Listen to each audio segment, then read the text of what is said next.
करता हूँ जिनका आपको इंतजार था। किसानों के मसीहा, किसानों के विश्वव्यापी नेता चौधरी राकेश टिकैत जी आपको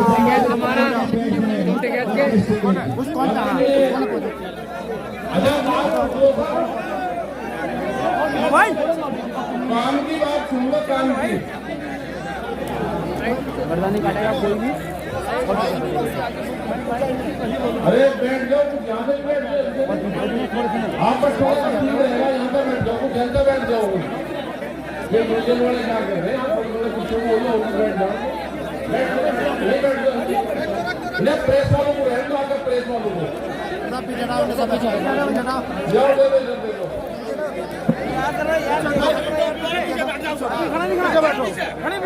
बैठिए, मीडिया को स्पेस दीजिए, बैठिए। अरे तुम लोग बैठ जाओ, गिरा देंगे, देख रहे हो जालन साहब तो क्या कह रहे हैं, रोको इनके। चलो बैठ जाओ, थोड़ी देर के लिए बैठ जाओ, थोड़ी देर के लिए बैठ जाओ, बैठ जाओ, बैठ जाओ। क्या हो यहाँ वो बता रहा, थोड़ी सी काम की बात है, वो बता दो। आदरणीय अध्यक्ष जी, एक मिनट रुक जाओ। अरे ऐसा नहीं, धक्के मार रहे भाई, ऐसा ना करे, ऐसा ना करे, खड़े रहे। देखो ये दिल्ली तक के प्रेस के लोग दिल्ली से भी आए हैं, बसों में बैठ पाएंगे, ऐसे धक्के मत मारोगे। इनका बड़ा योगदान है, बात सुन लो। ये ऊपर जो ऊपर है, ये भी काम पूरा करे। अरे हंगामा ना करो भाई, बैठ जाओ। ठीक, अरे ठीक है, रहने दो। ऐसा क्या तुम, अरे रामलीला हो रही है, ठीक नहीं रहा मुझे।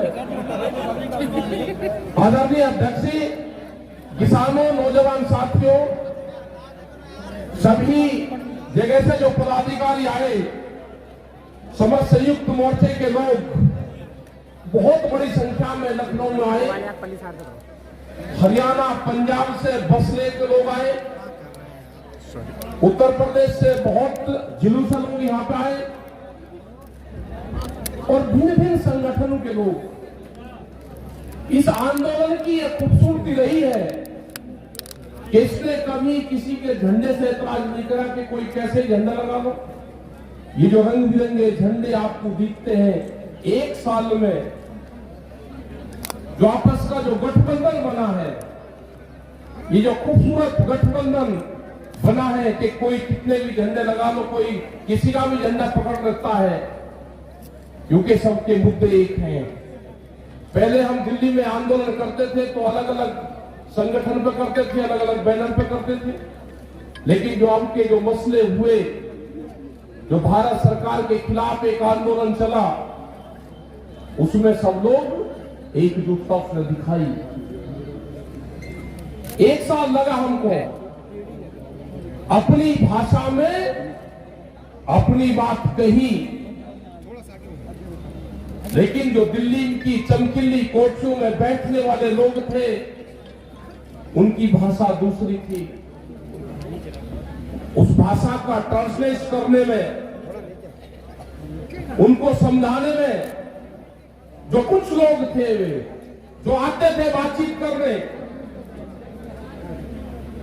हमको करीब 12 महीने का टाइम लगा कुछ लोगों को अपनी बात समझाने में कि जो एक कानून आप लेकर आए हैं, इस कानून से देश के किसान, गरीब, दुकानदार, उनको नुकसान होगा।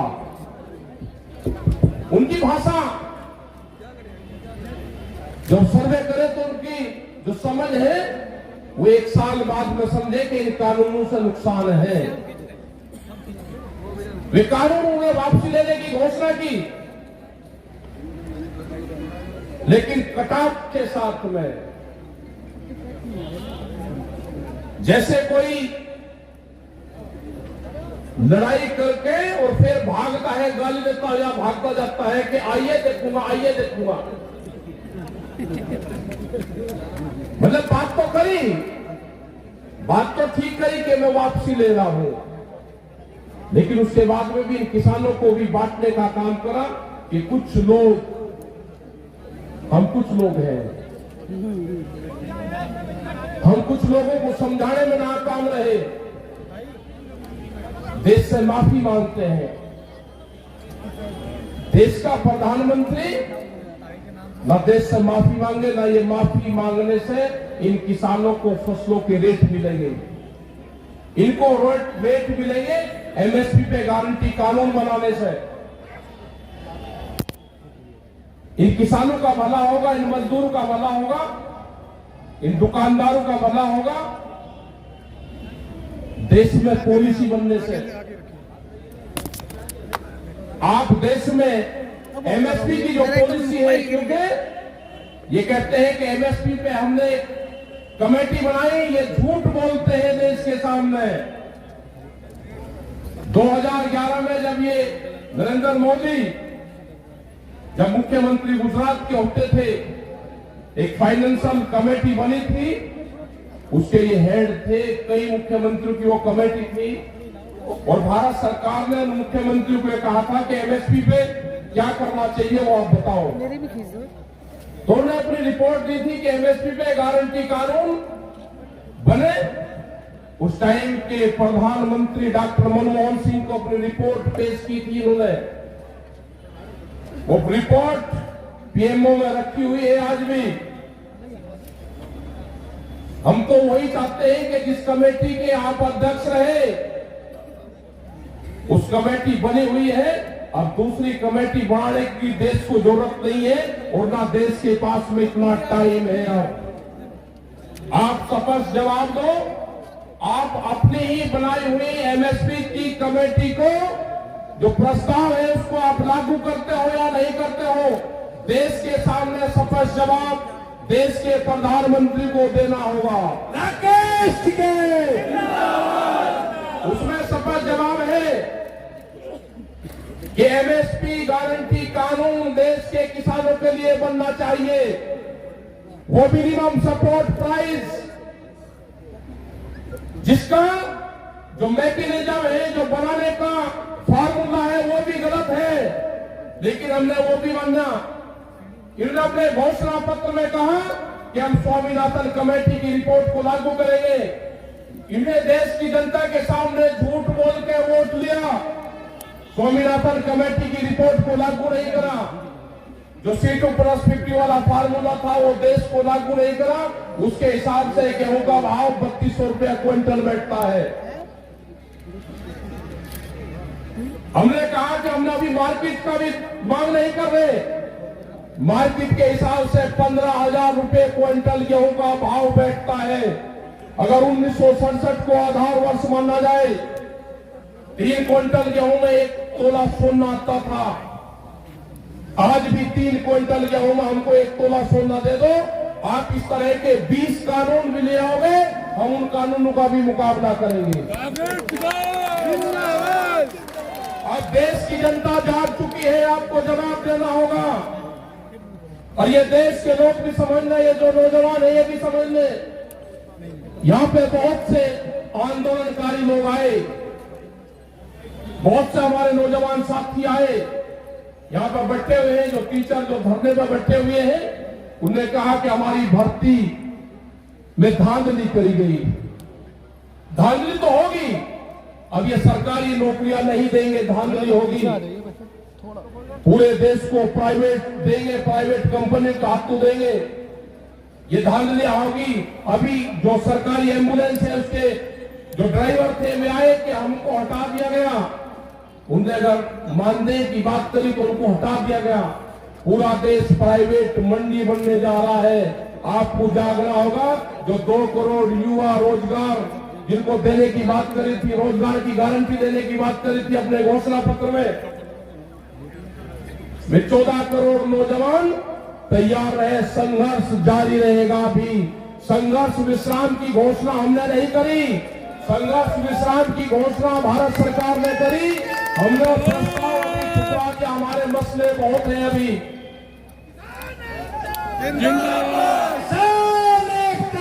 हमारे मसले बहुत हैं। गांव की जमीनें बेची जा रही है, जो भी गांव समाज की जमीनें हैं, भारत सरकार प्रस्ताव लेकर आगे कि ये जमीनें कंपनी आरएसएस के लोग बनाएंगे, उनको ये 99 साल की पट्टे पर जमीन दी जाएगी, मंडी बेची जाएगी। आपको कहते हैं कि मंडी के बाहर आप अपना अनाज बेच लो, इसका मतलब जब मंडी कमजोर हो जाएगी तो कहेंगे कि मंडी कमजोर होगी, इसकी आमदनी कम है। लेकिन अब उन मंडियों की जमीन को बेचा जा रहा है। आप भूल जाएंगे हिंदू मुसलमान में, आप उलझाएंगे सिख हिंदू में, आपको उलझाएंगे दूसरे मामलों में, आपको उलझाएंगे जिन्ना में।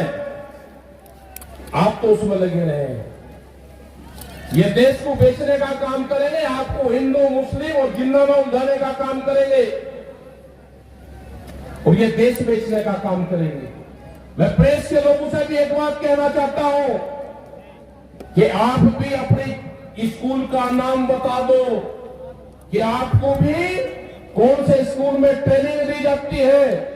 सारे प्रेस के लोग यह तो हमारे बीच में आते नहीं, और जब भी हमारे बीच में आते हैं तो क्वेश्चन एक रहता है, आपका ड्रेस कोड क्या है, आपके स्कूल का नाम क्या है, आपको कौन से स्कूल में ट्रेनिंग देकर भेजा जाता है।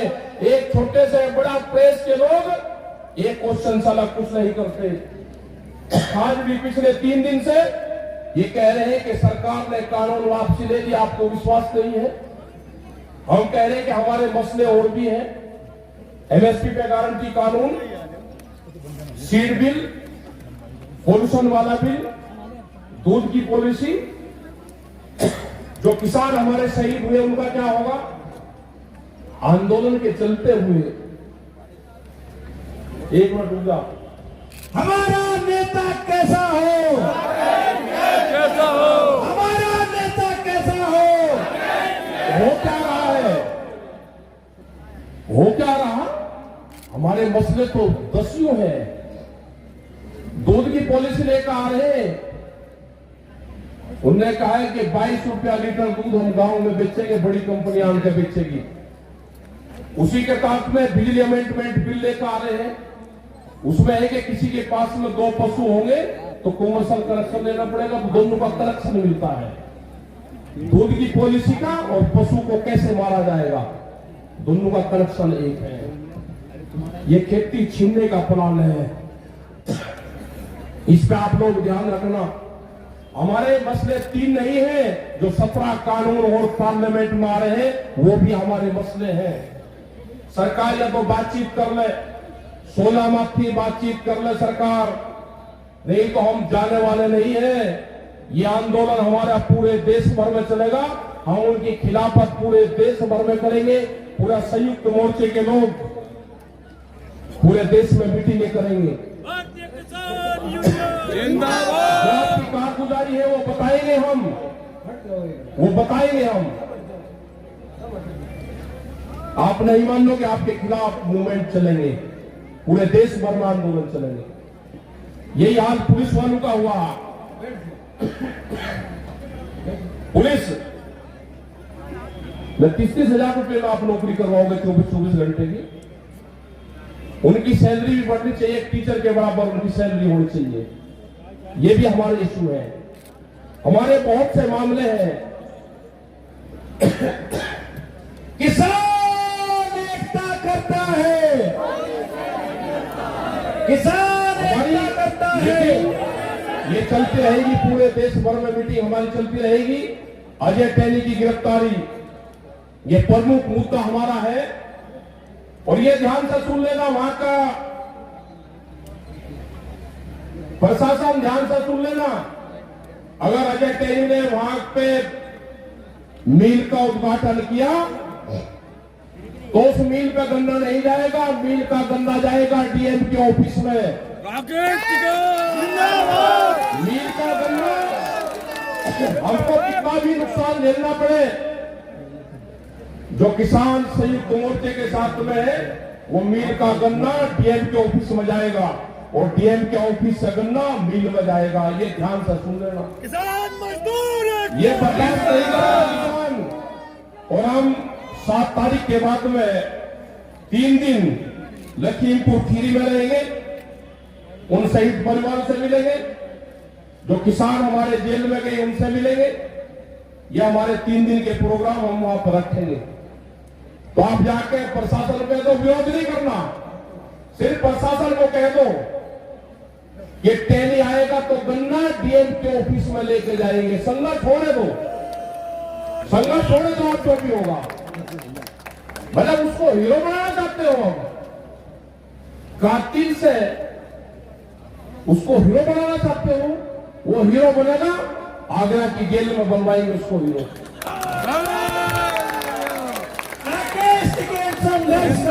हम तुम्हारे साथ। अगर कश्मीर के आतंकवादी आगरे की जेल में आ सकते हैं तो किसानों का हत्यारा वो भी आतंकवादी है, वो भी आगरे की जेल में जाएगा। हमारे मसले बहुत है, सरकार हमसे बातचीत कर ले, बातचीत से इसका समाधान निकाल ले। जिस हिसाब से देश के प्रधानमंत्री ने बातचीत करी, बहुत मीठी बात करी, शहर से भी मीठी आवाज की। हमको खतरा लगता है, देश का प्रधानमंत्री इतनी मीठी बात करे, हमको शक होता है पूर्ण रूप से। कमजोर नहीं, हम चाहते हैं कि देश का प्रधानमंत्री मजबूत रहे, लेकिन हमारे मसले भी ठीक करे। कमजोर नहीं चाहते हम कि दुनिया में ये कहे कि प्रधानमंत्री ने माफी मांगी ना, आप सख्त होकर बात करो, लेकिन हमारे मसलों का समाधान करो। मसलों का समाधान नहीं होगा तो आंदोलन आपके खिलाफ होगा।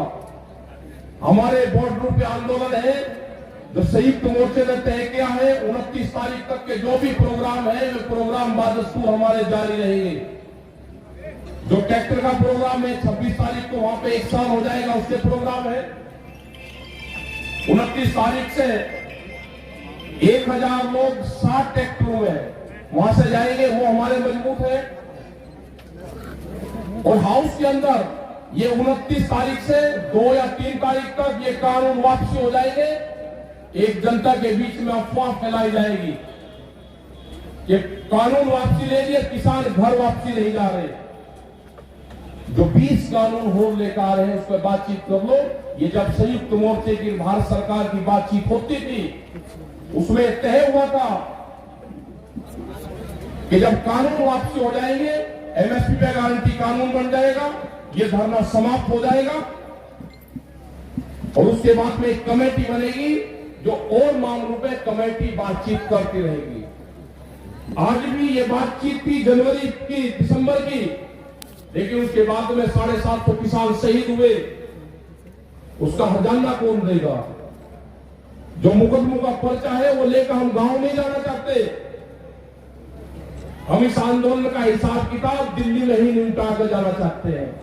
जब हम गांव में जाएं, जय जवान, जब हम गांव में जाएं तो कागज पत्र हमारे हाथ में हो तो हम देश को बता सकते हैं कि हमने ये वहां पे खोया, ये पाया, ये हम लेकर आए हैं।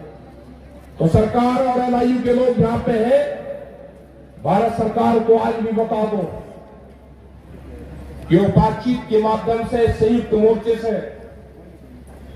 ये समझौता कर ले, ये बातचीत से हल निकाल ले। देश की जनता नाराज है, आपके खिलाफ है देश की जनता।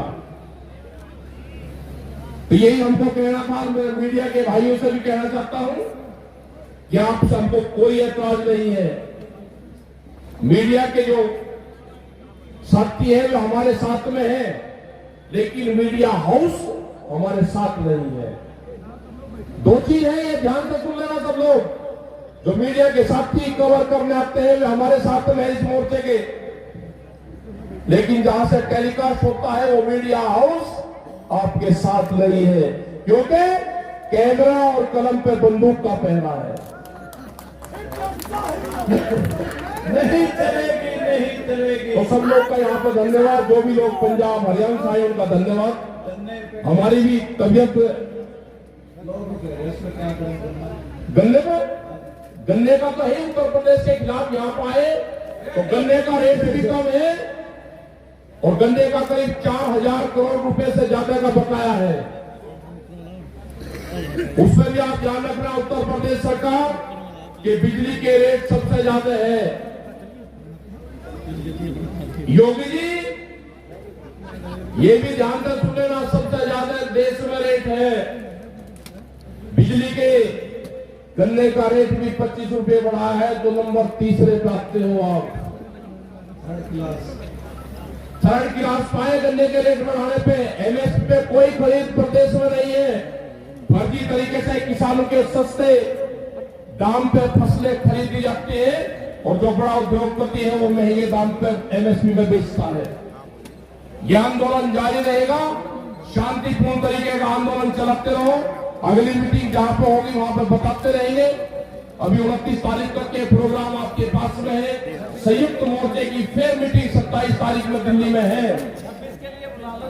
26 को आप सब लोग आए, लेकिन कई दिन रहना है 26 तारीख में भी। गाजीपुर बॉर्डर के लिए अपील गाजीपुर शांतिपूर्ण तरीके से आप लोग आओगे।